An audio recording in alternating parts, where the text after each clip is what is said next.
Hello and welcome to this session where we'll be reviewing the program analyst component of the AutoScholar Advisor system.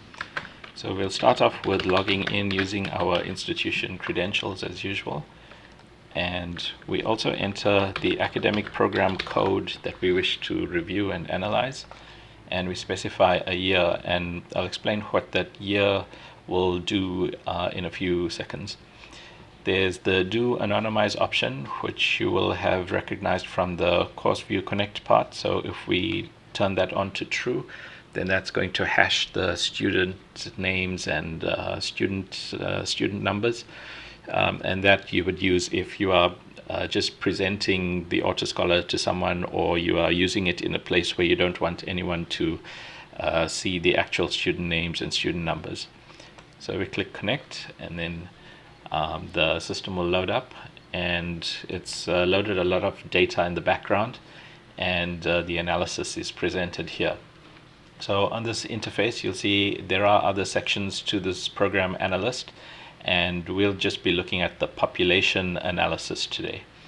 So in this section, under program selector, you can change the academic program code that you review, and you can change the year here. So to explain this year, it's not exactly a cohort. When you select a year, it's going to load up all the students that are registered for this academic program in this year. So that will include students who registered for the first time some years ago. So in this group, you'll have first year students, second year students, and as many years as there are in the program. In fact, more, because of course some students take more time. So when you enter a year, you are basically taking a cross-section of or a snapshot of all the students currently registered in that year, and then the system is going to look for that group of students, all the courses that they ever took in that academic program. So while they were registered for this academic program, what courses did they register for, and then what insights can we glean from there? And so that's why you might notice that you have a large number of students for the earlier years. So the year one students, almost 400 students, and then year two, and if you look at the analysis for the later years, smaller numbers of students. So that's because if you select a particular year, then all those students in that year, all the students registered in that program in that year, have done their first year, and then a smaller number of those will have done second year, and so on. So by the time you get to fourth year, then you are only looking at all the students currently registered for fourth year, and that will be smaller than the number of students in the program who had who had completed first year.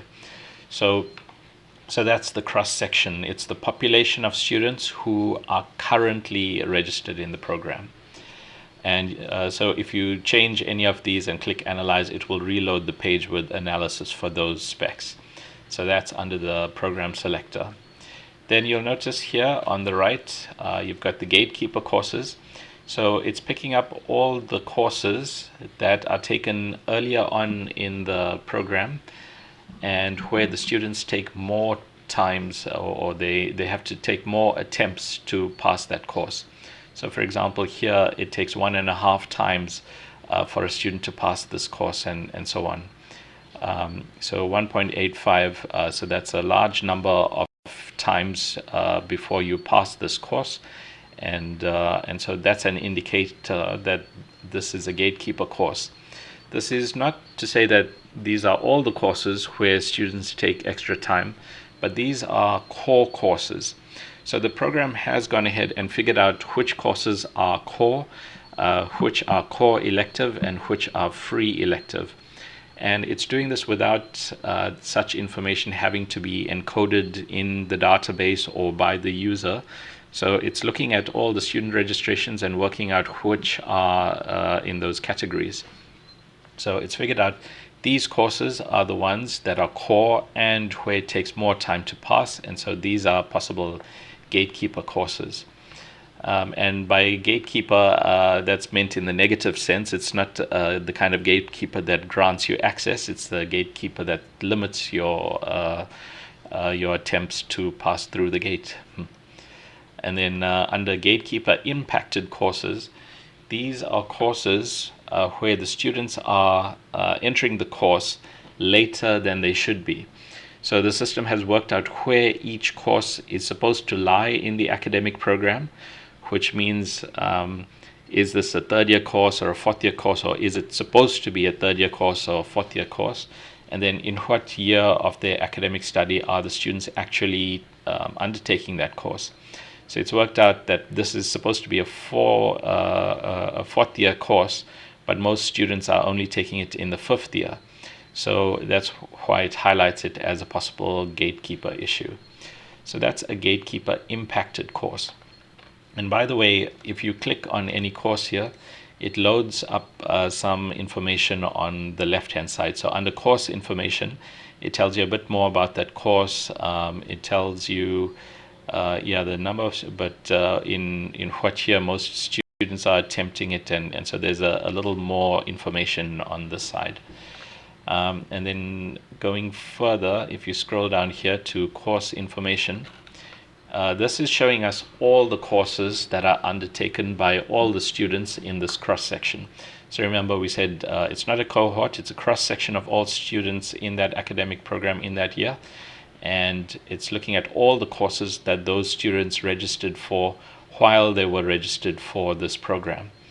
And so some of these are free electives, and you can see here with one student, the system is struggling to give us a meaningful mean. But anyway, for others, so you've got a core here, free elective. So if you click on that, it's giving us a bit more information there. And so you can just browse through all the courses undertaken by the students on this side.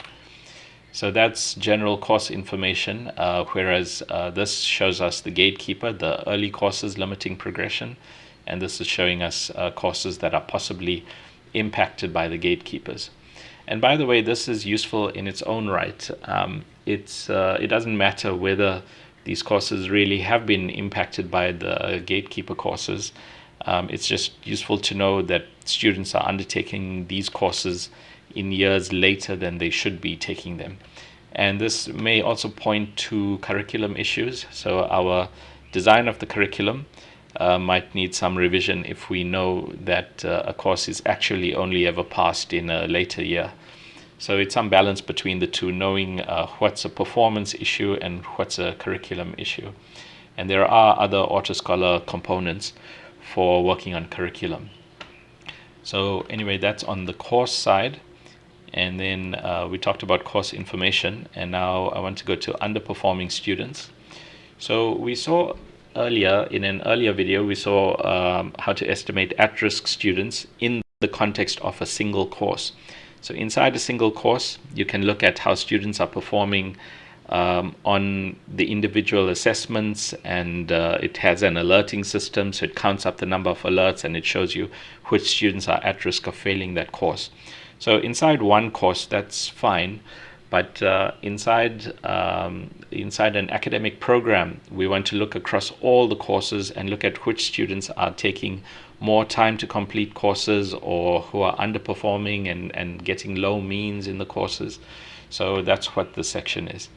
And by the way, you can see here this is hashed. That's because we turned on anonymization. So of course, we didn't want to disclose anything about the students in this video, because this is all real data. This is taken from an actual academic program. So as you select a student, it's showing you more information about that student here. So, but the important bit is the comment here. So it's saying this student has been registered for 11 semesters. So even that is significant, given that this program is a 4-year program. And it says here for the student is taking an unusually low number of core course credits. So you typically see this behavior when a student is trying to stay within the progression rules. So there might be some rule that a student is supposed to pass a certain number of credits each semester, and so to remain on the right side of that rule, sometimes students will go and take courses that don't actually progress their degree, but which count to their total credits in a semester, and so this is an attempt to identify that kind of behavior.